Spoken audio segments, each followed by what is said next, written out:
Hello! Vous l'avez promis, alors voici enfin la vidéo de mes expériences paranormales. Dans cette vidéo, je vais vous raconter deux des expériences que j'ai vécues. Alors mettez-vous dans l'ambiance, mettez-vous à l'aise et c'est parti. La première histoire s'appelle Le fantôme dans ma chambre. Cette première histoire, ça s'est passé il y a plus de 10 ans dans la première maison de mes parents. Je dormais dans une belle chambre d'enfant, très girly, mais dans cette chambre, je ressentais toujours une sensation bizarre. Comme une présence, quelqu'un qui m'observe jour et nuit. Dès que la nuit tombait, la sensation était encore pire que la journée. Toutes les nuits, je me réveillais entre 5 et 10 fois avec la sensation qu'au bout de mon lit, quelqu'un m'observait. Pour que enfin, une nuit, après des semaines à dormir dans cette chambre, la chose que je redoutais le plus se passa. Encore une de ces nombreuses nuits où je me réveillais avec cette même impression que quelqu'un m'observe au bout de mon lit, mais cette fois-ci, ce n'était pas qu'une impression. Je me réveille pour la énième fois, mais je n'allume pas la lumière tout de suite. J'aperçois quelque chose qui me regarde mais qui ne bouge pas. Et là, je le vois, mon petit frère. Je me sens tout d'un coup tout de suite rassurée, donc je lui parle, je me rapproche de lui en lui disant que s'il avait besoin, il pouvait se coucher à côté de moi. Et bizarrement, il ne bouge pas, il continue de m'observer, il ne cligne même pas des yeux. Face à cette incompréhension, étant donné que mon frère était vraiment petit à cette date-là, je n'ai toujours pas peur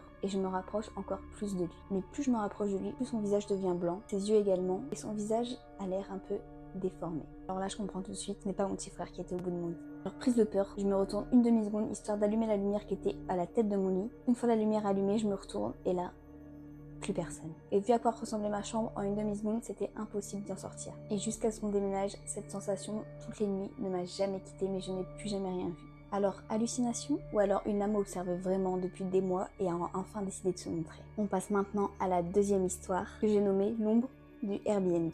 Et pour cette deuxième histoire, tout se passe à peu près dans la même période, mais pas dans la maison de mes parents. Pour vous mettre dans le contexte, il y a une dizaine d'années, mes parents décident de louer une maison dans une semaine dans le nord de la France pour rendre visite à toute ma famille. Une très grande maison, beaucoup de chambres de lit pour accueillir toute ma famille et passer un bon moment. Mais dois-je préciser que la maison était collée à une prison? Littéralement derrière le mur du jardin se trouvait la cour de la prison. Tous les soirs, les prisonniers tapaient sur les barreaux de leurs cellules en criant. Donc déjà le moment devient plus effrayant. Mais voilà qu'un soir, après avoir passé un bon moment en famille et la routine des prisonniers, nous décidons d'aller dormir avec mes cousins-cousines, mais plusieurs d'entre nous ressentent une sensation bizarre, une sorte de malaise. Peut-être à cause de l'ambiance de la prison, me direz-vous.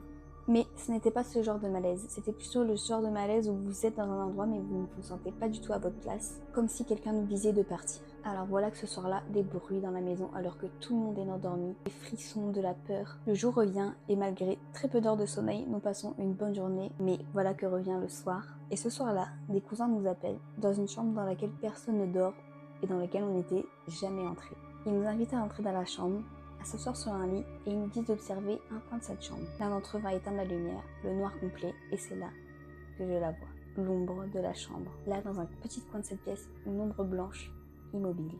Alors d'un coup, cette sensation de ne pas être la bienvenue revient face à cette ombre. Aucune source de lumière, aucun trou dans le mur, alors d'où venait cette ombre blanche? Voilà pour mes deux histoires paranormales. J'espère qu'elles vous auront plu et également fait frissonner. Et si vous avez des théories sur ces deux histoires, je serais très curieuse de les connaître en commentaire. Et si vous aimez ce genre de vidéo, n'hésitez pas à me le dire en commentaire. Je pourrais en raconter d'autres et même inviter des personnes. Car dans la première maison de mes parents, il s'est passé beaucoup de choses bizarres. Alors, paranormal ou hallucination?